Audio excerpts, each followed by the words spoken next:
Welcome to the International Online Press Conference for WindEnergy Hamburg 2020.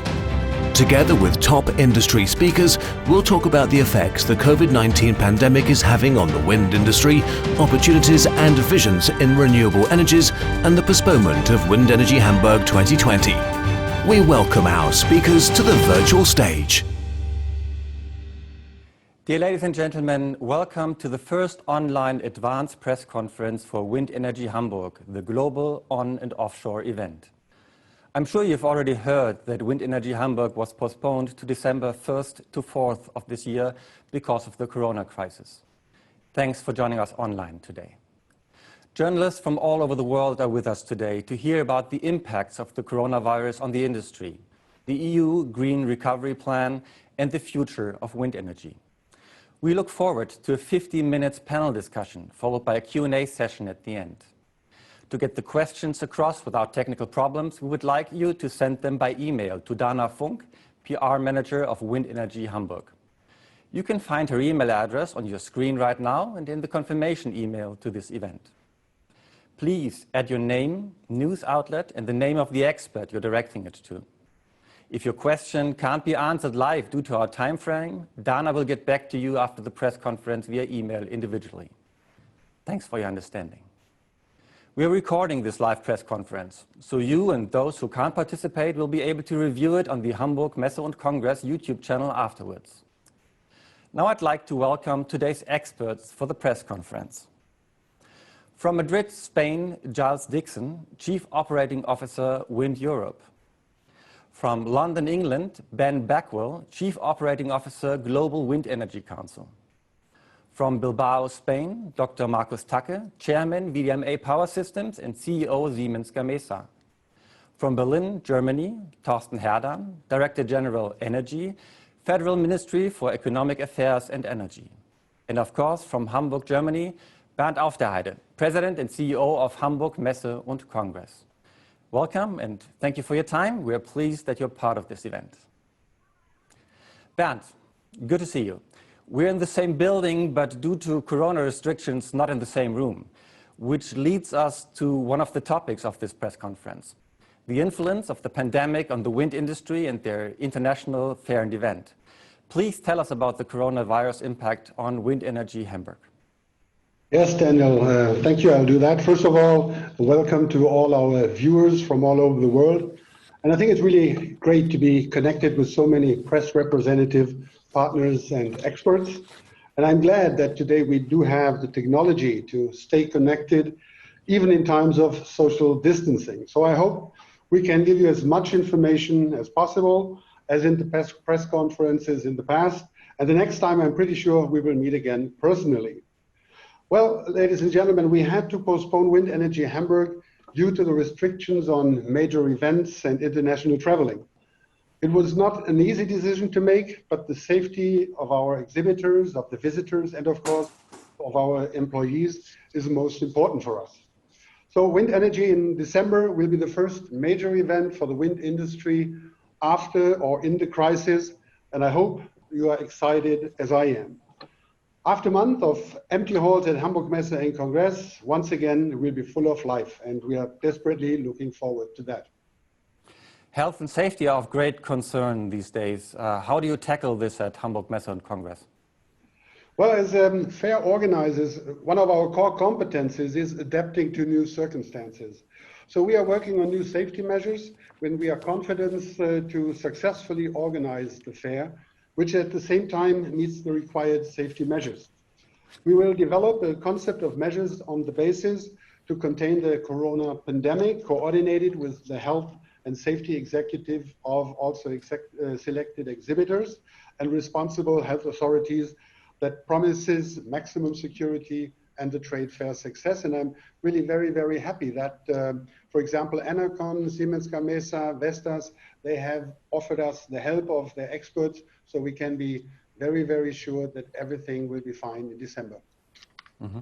What about the visitors who might not be able to come to Germany during this time period? Are there any options in place for this scenario? Oh, yes, of course. So for visitors who might not be allowed to travel in December, we are working on digital and hybrid offers.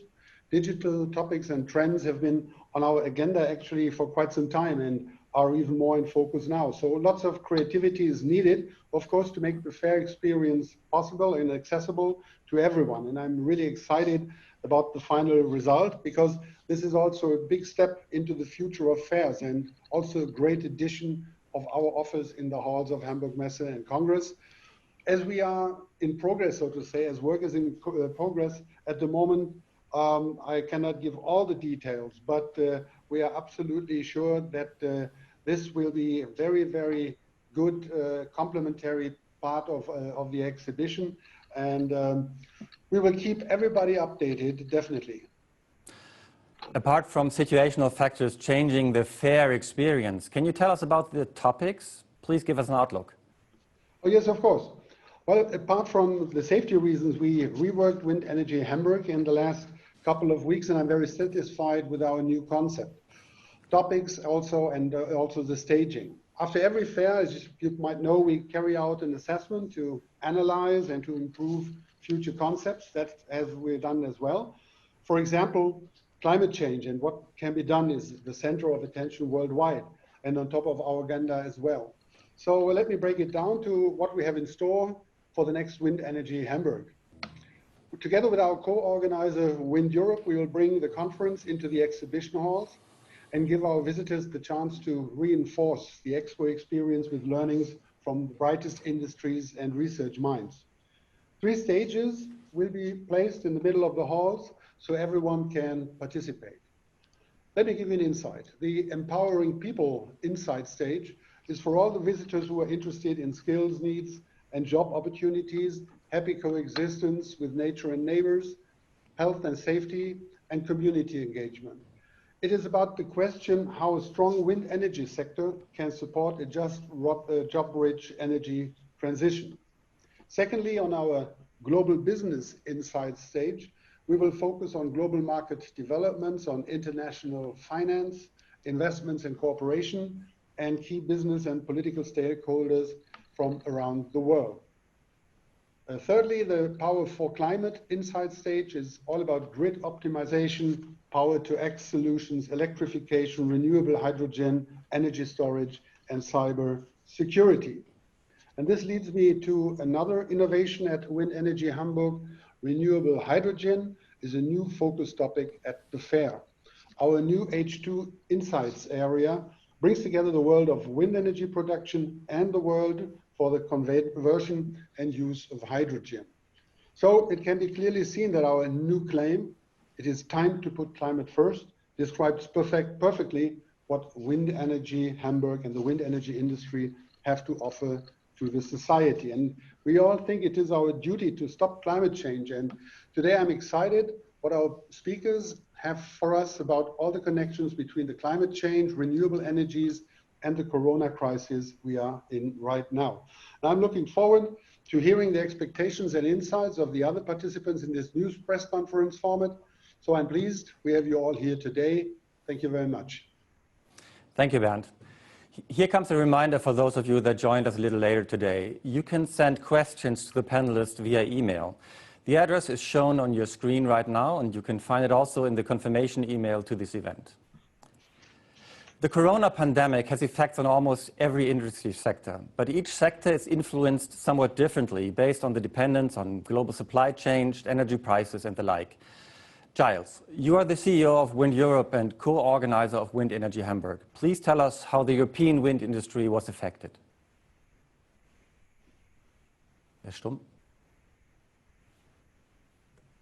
Sorry, good morning, everybody. Apologies, Daniel. I was unmuting. So, the operation and maintenance of wind farms across Europe has continued more or less as normal during the COVID-19 crisis. It's been regarded as essential services. It's part of the vital provision of energy to Europe's citizens. And wind is now 15% of all of the electricity that we consume in Europe. So it's been very important that we've been able to keep up the operation and maintenance of our existing wind farms. The construction of new wind farms and the manufacturing of new wind turbines has been impacted.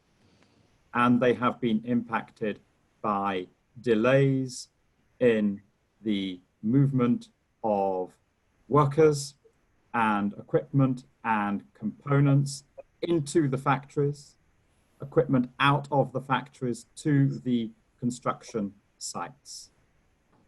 These delays have varied from country to country, but overall, we are currently working on the assumption that Europe will install around 30% less new wind capacity this year than we had originally expected.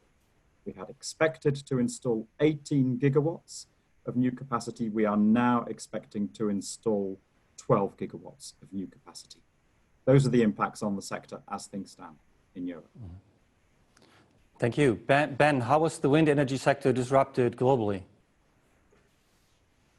I think it's a similar picture to, as Giles has outlined, for Europe. The effect was slightly lessened by the fact that China is the world's biggest wind market, and obviously the worst of the COVID crisis in China was in January and February, which are traditionally the slowest months for the Chinese wind industry because of Chinese New Year. Our information from China is that there's been significant catching up. However, we would say globally, we would expect probably a 16 to 20% reduction in what we had expected.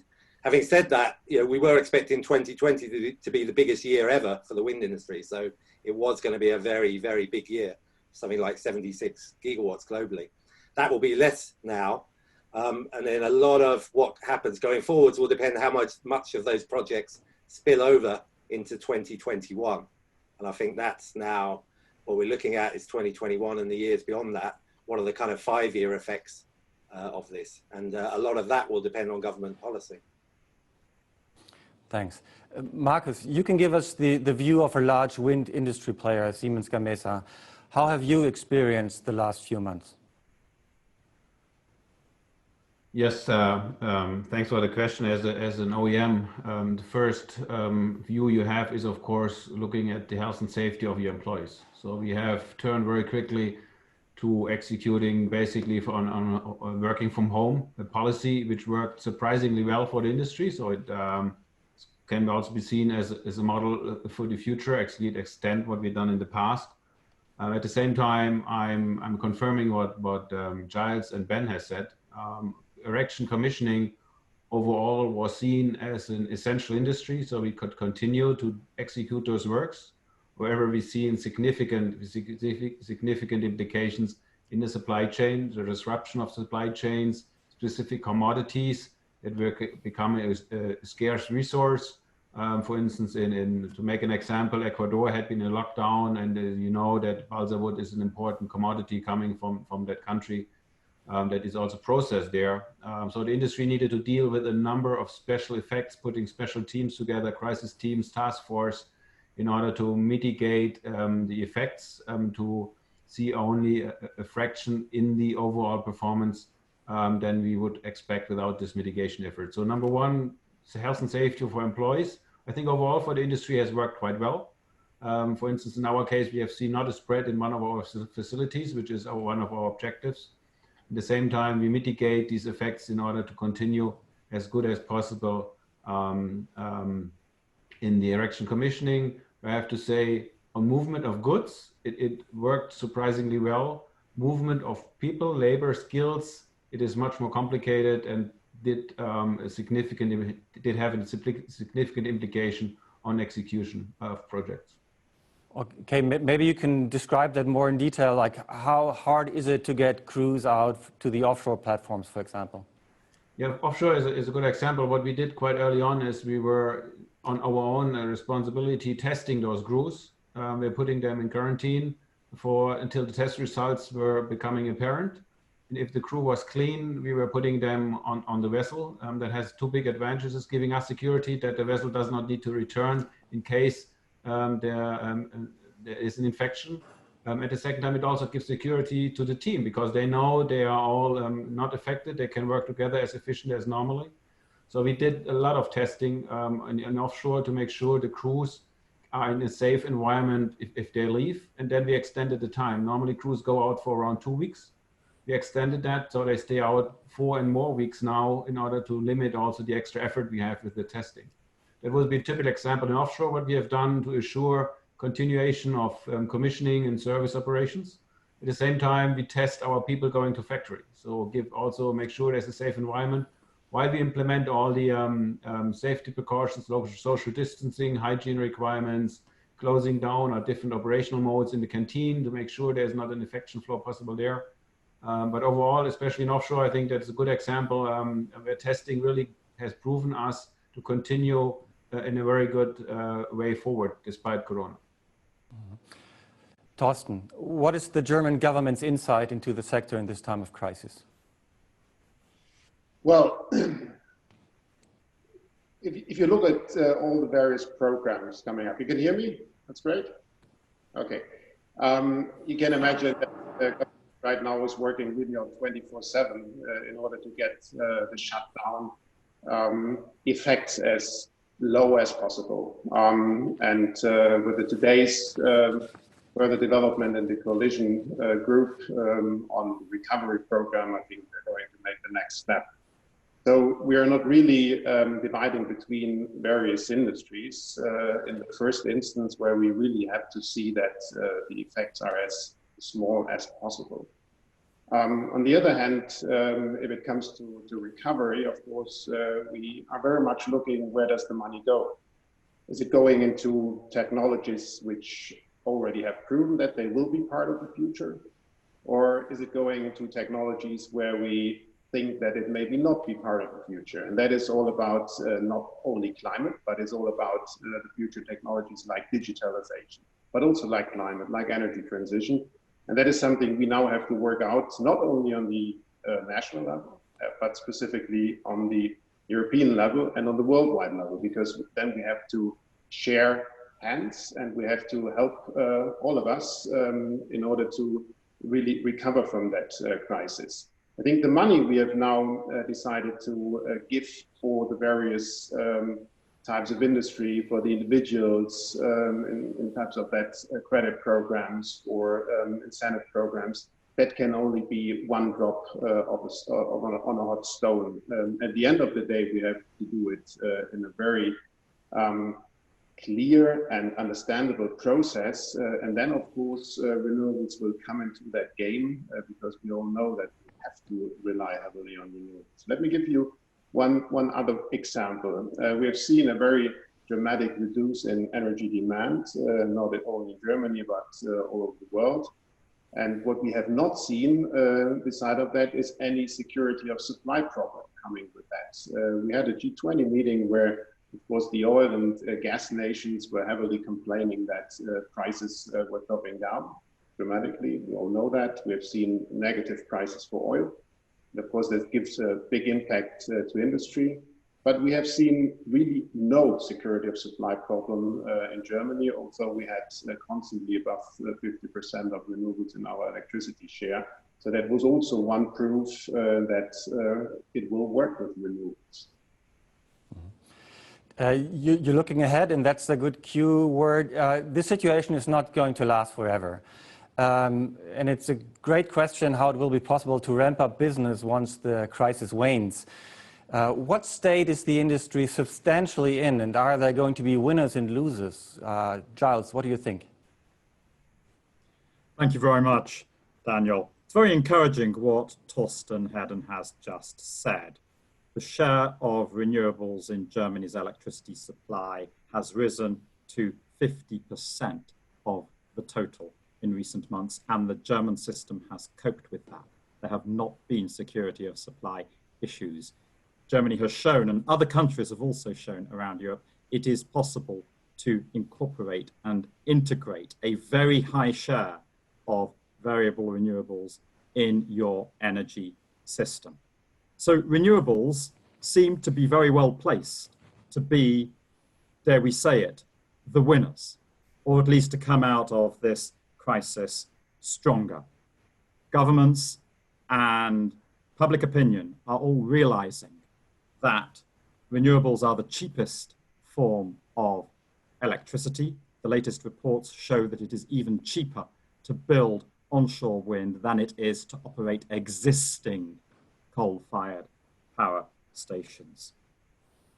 But there are some challenges, and it's not inevitable that even though renewables seem well placed, that they will come out of this crisis stronger and that they will make the full contribution to the energy transition that we all want. And the most important challenge is permitting.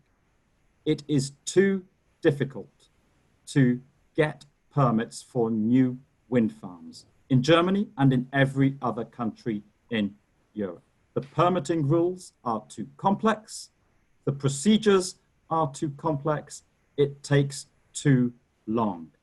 The European Union recognizes this problem and has told all countries in Europe, you must simplify your permitting rules and procedures.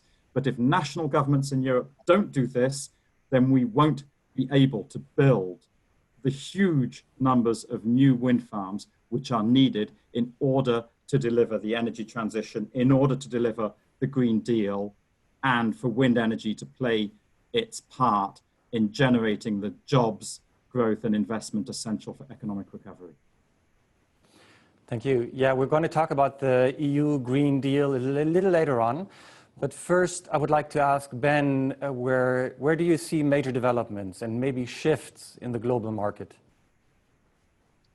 I think, as Giles said, we are well placed as an industry. And if you look at figures from people like the IEA, every other energy industry has fallen off a cliff during this crisis.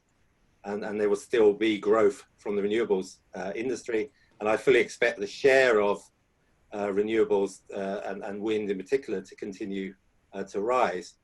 I think the question is, are we able to grow at the right pace in order to meet climate targets, and what will be the effect of all this on our ability to grow globally? I think, as Giles said, I mean, there were significant challenges to ramping up what we can do before COVID. Those challenges are still here. Permitting is one major key challenge. I would say also market design is going to be very, very key in the coming months and years, because we're going to see very low electricity prices now in many places, and possibly almost certainly a period of lower demand. And what does that do to the electricity market? What we want to avoid is that then leads to an effect whereas the incumbent power or the existing power just stays on the grid, and there's not the economic conditions to continue to grow renewables and wind energy at the right pace.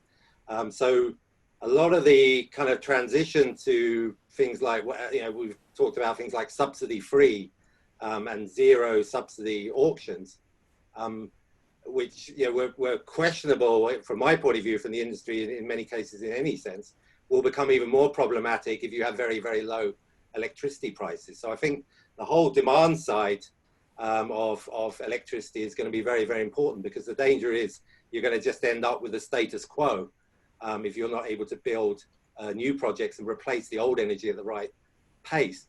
And we were told the other day in a call with the IEA that new build coal permitting in Asia is actually rising again in terms of the amount of permissions and licenses that are being granted. And the IEA certainly saw that as very worrying. I mean, for us, the battleground is very much going to be Asia. That's where demand was growing very, very strongly. And that's also where coal continued to be built. And pretty much where wind still needed to kind of push to become the kind of dominant energy source. So I think, this is all going to be about policy over the next few years, and getting the policy right and getting towards a kind of green recovery set of policies is going to be absolutely key. Markus, as Ben just said, even without COVID, it was a challenge to deliver on the demand of building new wind energy. So I'm specifically asking you as the chairman of VDMA Power Systems, is the industry ready to deliver? Absolutely. That is a very clear answer. The industry is ready to deliver. I would not see the short-term implications now coming out of the COVID situation as a long-term burden for the industry. The industry as such is pushing technology. The industry has managed as such to bring down prices of wind energy. You just heard that wind in most of the places around the world is the most affordable technology to produce electricity. That is industry success. All players in the industry are driving that direction, bringing LCOE down. And seeing now the short-term implications, I don't see this as a long-term objective or hindrance moving forward. Certainly we have a number of disruptions currently in the market we need to very carefully watch, and it is too early to judge on this one. You just heard from Ben one comment on the electricity prices being very low. You've seen negative oil futures. The question is, the gas prices haven't come down. What is the future of the gas prices? Once in the summer, the storage might be filled up. So there's lots of questions there, and they're not fully answered. What is the overall situation on commodities? However, I truly believe if we have the right policies in place, if the governments are setting the right objectives in terms of long-term targets, in terms of future-oriented technology, what we just heard from Thorsten, the low prices, for instance, in gas, they need to drive out coal. We know it's the largest polluting. It has a number of shortages. So if the government objectives, if the market mechanisms, the market design, if the permitting is set in the appropriate way, it will help renewables to even appear stronger out of this crisis than before the crisis. As the industry, to come back to your first question, the industry has used that time also to push technology out there in the market. This technology is there to further bring down LCOE. And the uncertainty about the commodity pricing we see right now, for me, that is a short-term implication we still need to see. But overall, I see the build out of renewables will need to continue in order to deliver the climate goals. And that is a key objective where the industry is ready to deliver on. Talking about the climate goals, before the crisis, the EU had laid out the blueprint for a Green Deal. Now that the situation has moved on, the EU is proposing a green recovery plan. Thorsten, what does that mean for Germany? Well, I think there is nothing very much different before the Corona crisis and after the Corona crisis, which is not yet the case, unfortunately. We all have to understand that we are in the middle of that Corona crisis, and we all hope that we didn't catch the second wave. Say that before.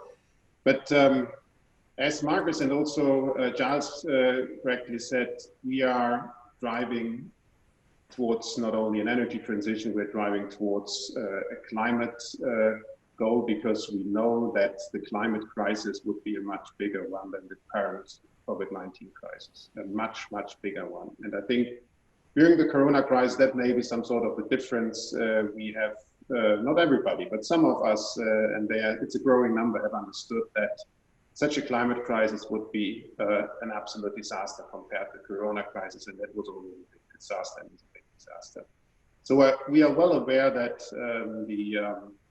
not only Green Recovery Plan, but the Green Deal, including a Green Recovery Plan, is as important as it was always. And that was why our Chancellor, Angela Merkel, very clearly said that we are standing behind the new targets of the European Commission. The question now is, how do we do that? Because for politicians, it's an easy way of defining targets, but it's not that easy to meet targets at the end of the day.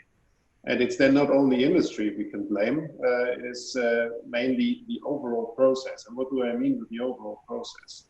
I mean that exactly what Giles was saying and what Markus was saying, that we do have a big problem in permitting.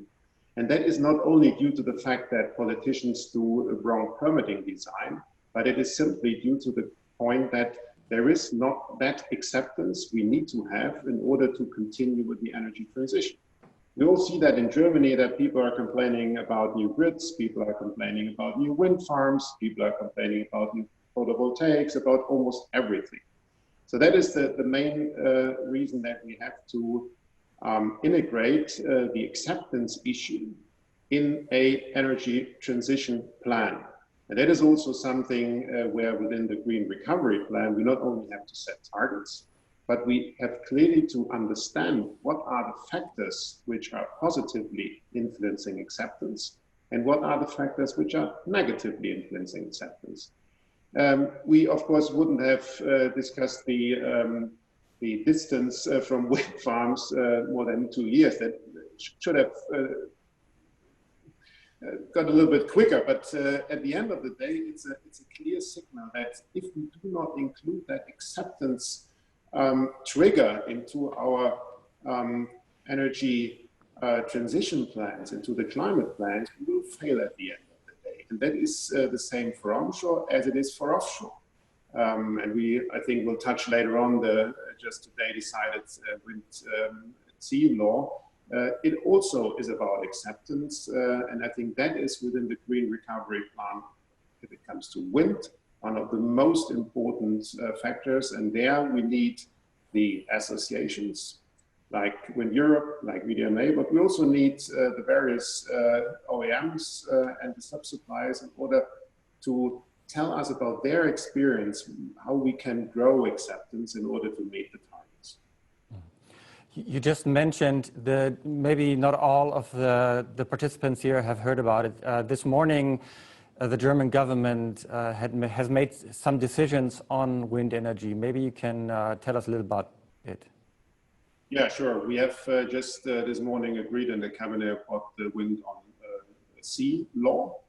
That is in 3 aspects very important. The first aspect is that we now finally agreed on the new target for 2030 in Germany, which is instead of 15 gigawatts offshore, 20 gigawatts offshore. And we now have added a 2040 target, which is 30 gigawatts offshore. And that, I think, is something which is very important because it shows not only industry, but also people all around the world that we are going to continue to grow the offshore wind deployment. Second point, which is even as important, is that it is now the basis for the future planning of offshore grid connection and, of course, as well as the corresponding onshore grid connection. Because we all know that the large offshore wind farms do need their grid and do need not only their grid at sea, but also on land. And for that, we have to make the basis. And now we have the basis decided by the cabinet this morning with the new wind on sea law. And the third very important point is some sort of a difference in the auctioning model. We have been as well as criticized, as well as not criticized, that we introduced a second type of auctioning in case we have 0 bids. In case we have 0 bids, we're now going to a second round where we ask for second bids, and we use that money to put it into the grid fees, so to lower grid fees. And I think that is one also important step forward. So all in all, I think with the higher targets, with a clear basis for grid expansion and the plans for that, and also with the auctioning system, we are put in shape in order to not only set targets, but also meet them at the end of the day. Okay, thank you. Giles, I bet you've been following this very closely, and you've given your input both on the German government level and also on the European level for the Green Recovery Plan. Tell us a little bit about the impact of those policy decisions we're witnessing right now. Yes, if I could at this stage just show 4 slides to illustrate my points.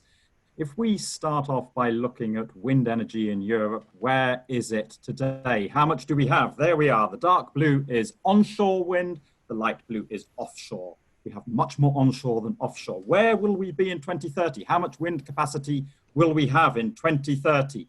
There we are. Big growth, still much more onshore than offshore. And where will we be according to the European Commission in 2050? A huge expansion in wind energy capacity. A huge expansion in offshore wind.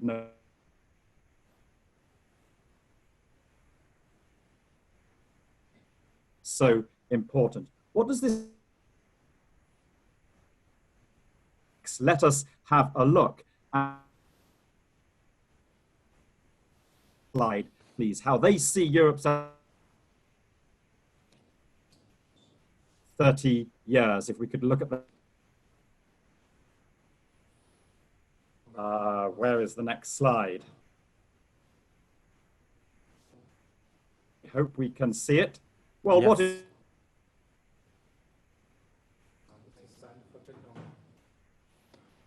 I'm afraid we have a little technical problems with the internet connection, most likely of Giles. Maybe we just wait for a few seconds for it to come back, because that's very important stuff he's sharing with us.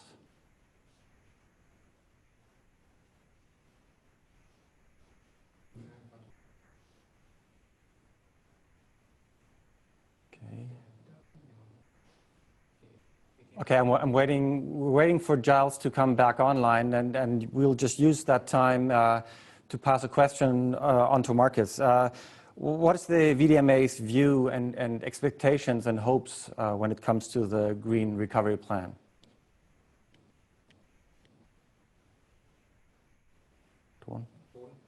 At the numbers, you see a tremendous growth that needs to be driven out of the European Green Deal. So the European Green Deal is really set up and fully supported by industry in order to transform our way how to produce electricity. So it means from today till 2050, a doubling of the yearly installation going forward. So it's a significant move from a society, from Europe, but also from the industry to support that. And I said earlier, we're very carefully looking at this to be able to support that.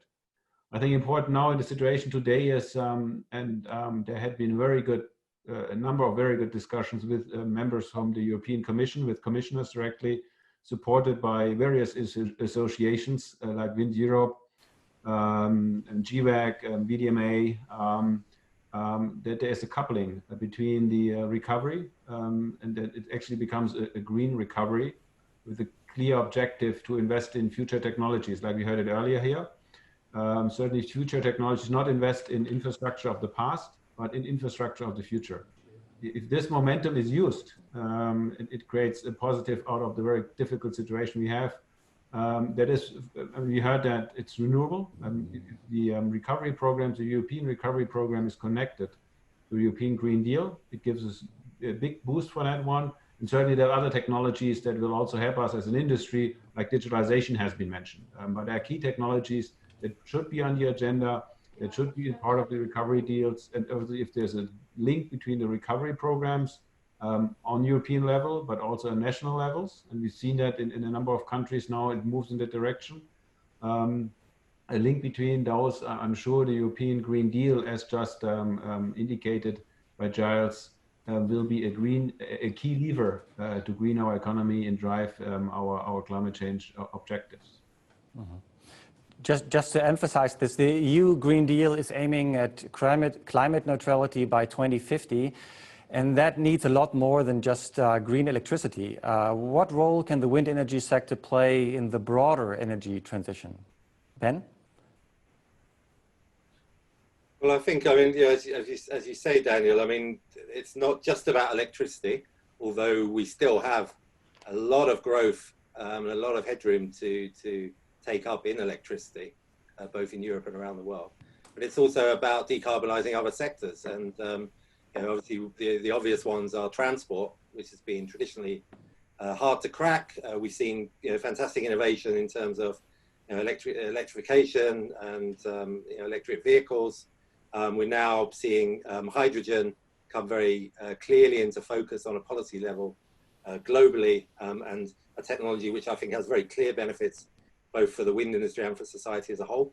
And then you're also looking at industry and industrial processes, and how much of those can be electrified, and can hydrogen be used in those as well. And I think all those initiatives are kind of underway in Europe, but also in other countries around the world. And we expect those to play an increasingly big role in decarbonisation, and also in creating more demand for our industry as the years go ahead. So yes, the wider decarbonisation will feed in very strongly to our industry in the coming years.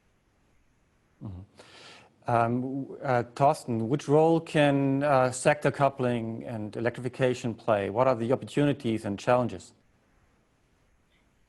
Well, the sector coupling now has been a little bit redefined by the European Commission with their energy system integration. I think it a little bit more demonstrates what we are talking about. What we're talking about is that the whole energy system has to be decarbonized. As you said, the Green Deal, neutrality, CO2 neutrality by 2050. And then it has to be absolutely clear that the world will see not only electrons, it will see also molecules. It has seen all the time molecules.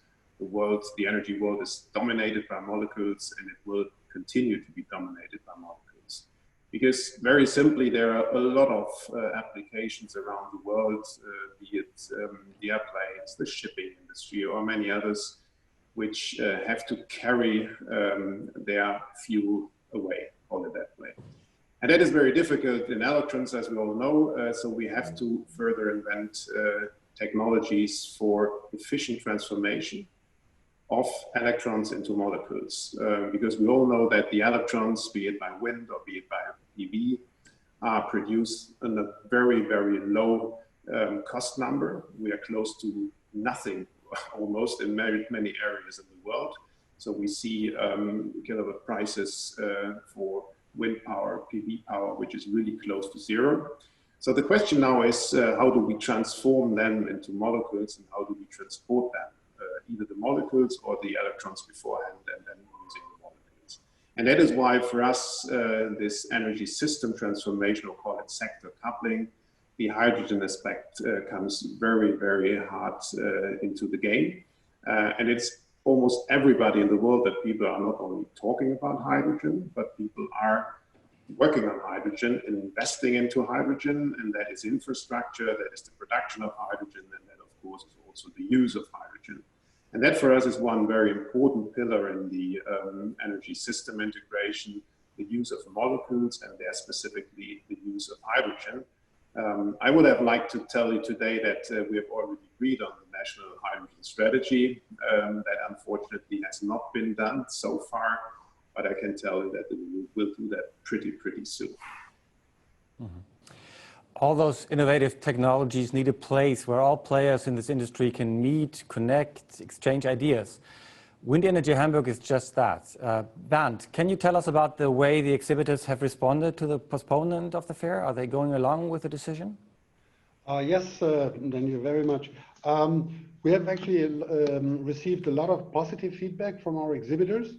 They actually support the new December dates because it gives a solid basis for organizing and planning. As we all know, September is a little bit too short, and so we are happy, and everybody's happy with the December dates. The vast majority of exhibitors and all the big manufacturers will stay on board. It's roughly 90% who have confirmed their participation in December. And of course, we are very happy with that. And I think we have taken altogether the right decision, because a lot of people tell us it is time for a reunion for the industry this year. And taking a look at the number of cancellations, for example, it's quite low. For example, before the Corona pandemic, we were very pleased with the demands and bookings by Chinese exhibitors. And even at present, the biggest exhibitors have not yet canceled. So we just got a huge new booking, actually, from a Chinese company, Sunny. It's one of the largest heavy equipment manufacturers in the world. So from all over the world, people want to join WindEnergy, and yeah, we are looking forward to all of them. Mm-hmm. Markus, can you tell us why personal contact with customers and colleagues from all over the world at a trade fair like WindEnergy Hamburg is so important? It is the personal contact. Those fairs give certainly us as an industry, also as a manufacturer in that situation, the opportunity to have a close relationship. And I mean not close in being next to each other, but close in being able to exchange ideas in a very, very efficient way. You get a lot of impressions in a very short time. By walking through the fairs, you see the various offerings, opportunities. You can challenge that, you can discuss it.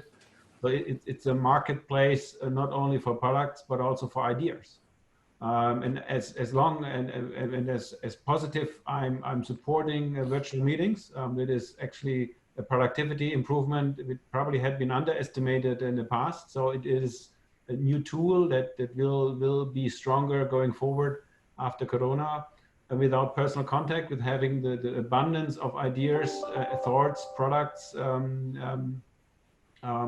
there's something that comes short. And I'm sure that the possibility that the industry has to meet, to exchange, is important for the industry to further drive our technology. And that's why I fully support the December date as an alternative to the original September fair as it was planned.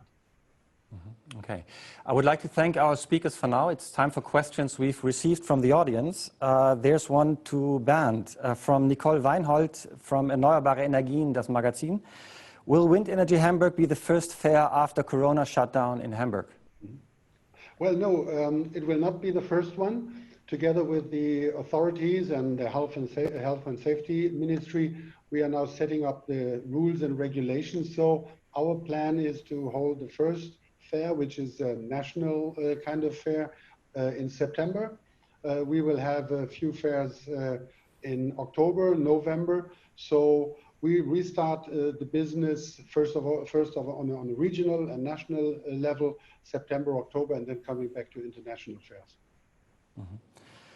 There's a question that goes basically to all speakers. We've heard from Thorsten on this, so maybe somebody else will comment on that. It's from Florian Hanauer, Kieler Nachrichten. He asked about the recent decision about offshore wind energy and how it's going to affect the market situation. Ben, do you maybe want to comment on that? Can you be a bit more specific? The German decision to regarding offshore capacities from today.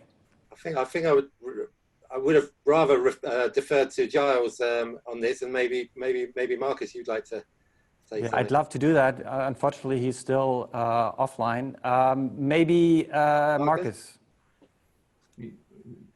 Thanks for giving the question. This is very new, so we still need to read the fine print. I heard Thorsten being very positive, but the devil is in the details. We know all that. So we will do our homework there, Thorsten, don't worry. At the same time, I highly appreciate it is giving a perspective. And I think that was also clearly stated. It gives the industry a perspective. You all know what is the Ausbaulücke that we currently, whatever that is in English, that we currently envisage in Germany. Many manufacturers can compensate with volumes from other countries, but harbor facilities, installation crews, and so they're all impacted by this Ausbaulücke. So important for an industry to have visibility to allow investments from a developer perspective, but also from a manufacturer perspective. And I think with the clear timeline now, with the target 2020, 20 gigawatts, and 2040, 30 gigawatts, it gives a timeline, it gives perspectives on volumes to come. Of course, there's the regulatory topics still to be solved, and how will they distribute it? And this is key for us as an industry to give us investment security, to have a reliable build-out plan, and then we can adjust accordingly. So I'm, of course, quite in favor and appreciate the move from the German government to take the decision. In details, we still need to review what other implications it might have. Mm. Ben, there's a question to you, directed to you, from David Weston, editor at Foresight Climate and Energy. If electricity prices remain low, will there be an increase in the electrification of other industries and therefore increasing the need and demand for renewables? And if the demand for electricity increases, is the wind industry in a position to respond? You talked about that already, but maybe you can elaborate a little more on that. Yeah, thanks for the question. I think it's a really interesting question. I mean, there's clearly two sides to this. I mean, lower electricity prices will help electrification. That's good. Yeah, that's broadly good for us. And I think, as Markus said earlier, I mean, we as the industry are in a position to scale up and address more demand. And I think having higher volumes allows greater industrialization, investment into technology, and thus to continue to make the kind of dramatic progress we've also made in terms of our competitiveness as well. So yes, in that sense, I guess the question is, if you have low electricity prices and not the right increase in volume, that it becomes a problem. And I guess an overall environment of kind of lower demand, caused by any kind of post-COVID recession, would be very problematic, and particularly problematic in an environment where many countries are trying to move towards a kind of merchant environment where wholesale, where power projects are financed against the wholesale price. I think it will create, make it more difficult for people to finance their projects if you have kind of uncertain and saggy electricity prices, and then we're expected to have 20 and 30-year projects hung on those kind of wholesale prices. So, I mean, I think it's a fascinating question. Again, the answer is policy, and my view is that governments need to be really proactive and hands-on in this moment to ensure healthy electricity markets and to ensure that the investment continues in the energy transition. So, I think it's all about what we do over the next couple of years and the story we tell. But having said that, we have a very good story to tell. I think the wind industry can play a really good and strong role in terms of creating an economic rebound, economic recovery in the right way, creating jobs, creating investments. I think we've got a lot to contribute, and I think we've got a strong story to tell. So it's not just about us asking for things, it's also about us contributing and helping economic recovery to happen. Mm-hmm. Fantastic. And also great that Giles is back online. It's great to have you back. Many apologies, I lost my connection. No worries. So you were just in the middle of telling us and showing us very interesting numbers. So why don't you just start all over again with that? Okay, if we could go back very briefly to those slides I was showing. Thank you very much. Apologies to everybody. So, wind capacity in Europe is set to expand hugely. See, there'll be more onshore wind than offshore wind, even in 2050. The onshore is dark blue, the offshore is light blue. What will Europe's electricity mix look like over the next 30 years? Let's look at the next slide now, and we will see how it evolves. So first of all, we see the coal declining. Then we see the nuclear also declining, and then the gas falling a little bit. Then we see biomass and hydro rising slightly. We see solar PV rising, and finally wind energy. There we are.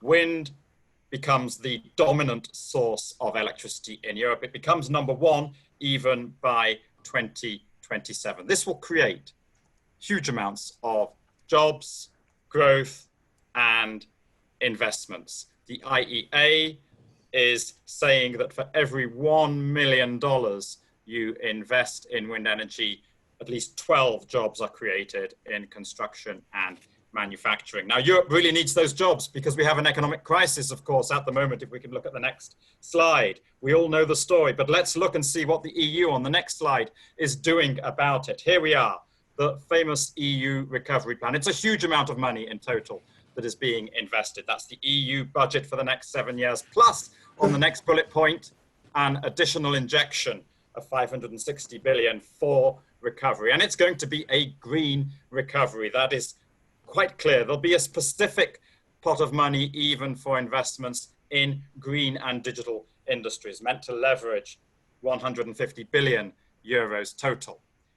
We will have money also for the transition in those regions of Europe that are particularly dependent on coal and energy intensive industries today. And then we will also, in the next point, have a new fund for those companies in industries, including in the wind energy supply chain, that are really struggling at the moment. Viable companies will be able to apply for this money to put them back onto a stable footing. And we know that there are companies in the wind energy supply chain that could benefit from that. But most importantly of all is the role the European Investment Bank is going to play to help unlock the large number of investments in wind farms which are currently delayed, if not stalled, because of the COVID-19 crisis. The EIB helped to unlock a lot of wind investments after the financial crisis of 2008 and 9, and they will play the same role this time around with even more firepower.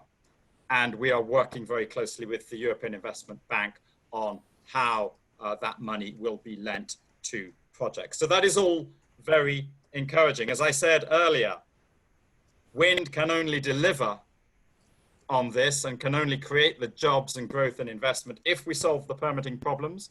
We also need to have the right basis for stabilizing the revenues of wind farms. So most countries in Europe today have a very good system called contracts for difference, where you bid in to an auction. If you win at a certain price, then you are guaranteed that revenue for the first 15 years of the project. If the market price of electricity is higher, then you pay back the difference to the government. That's why it's called contracts for difference. It's the cheapest, most efficient system. Governments like it because they have to pay out a bit, but they also get paid back. And some governments are speculating they could even make a profit on these schemes. We are surprised that Germany is not going down the route of having contracts for difference when most other countries in Europe are now taking this option to support their expansion of offshore wind. That's all. Yeah, great, fantastic. And it's great that you remind us of the amounts of money that are going to be on the market pretty soon when this recovery plan kicks in, which kind of fits the question from Sven Geitmann of Hydro Guide Verlag. And it goes to Thorsten. Thorsten, you already mentioned that you haven't really had the national hydrogen strategy ready yet for today, but is there going to be a time frame when it's going to be there? Yeah, soon. I know that doesn't help a lot, but I can only tell you that you'll be surprised after agreement of the coalition meeting yesterday and today. We made considerable progress and it is very much on the targets, but it is also on the instruments and, as Giles was saying, contracts for difference. You will be surprised that we will add something like that to the strategy. It will come in June, yes. It will come in time for us for the presidency in Europe, which we are entering into the next half year. And it will also be, of course, part of, we are right now having the chairmanship of the North Sea Cooperation. And for us, hydrogen and offshore wind very much goes together, because we all know that if we are going to install large quantities of electrolyzers, we do need large quantities of new additional green energy. And this is electricity mainly by wind and PV. And we cannot do that in Germany without the offshore, and we cannot do that in Germany without the European offshore potential. And we need to overcome that every country only looks to its very small portion of, like say, the North Sea, and we have to work together. That is something we are aiming at, and that also flows into the hydrogen strategy. So there are many aspects where we needed a little bit more discussion over the time, but it will come in June. Thank you. Bernd, there's a question going to you. It's from Han Heilig. What are the safety measures you've been talking about? Mr. Heilig is asking, suppose there will be a second COVID outbreak in the coming months, what will be the policy? Well, yes, let me first repeat what I mentioned before. Of utmost importance for us is, of course, the safety and health of all our customers, of our partners, of our employees, of course. And it's a question that not only tackles Hamburg Messe, but also the entire international meeting and exhibition industry. And we are working on international and national levels together with other exhibition companies, with the associations, to set up a plan how to avoid that people will be perhaps in health problems. So there are a lot of practical measures. It's things like social distancing, of course, all the hygienic requirements will be met. The good thing is that in exhibitions we do have space, so we can do a different layout as we have planned before. We can broaden the aisles and stuff like that. A lot of very technical details. Also regenerating the fresh air, sometimes something like that. That's really a large bundle of activities.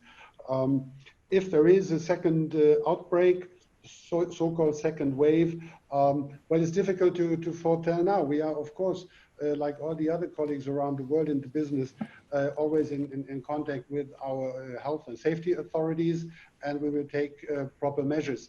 Currently, gladly, in Germany, in Europe, in a lot of countries, the number of infections is going down dramatically. I just learned this yesterday that the first exhibition in Korea has just been staged again. My colleague, for example, from Shanghai told me that after July they will be back into business.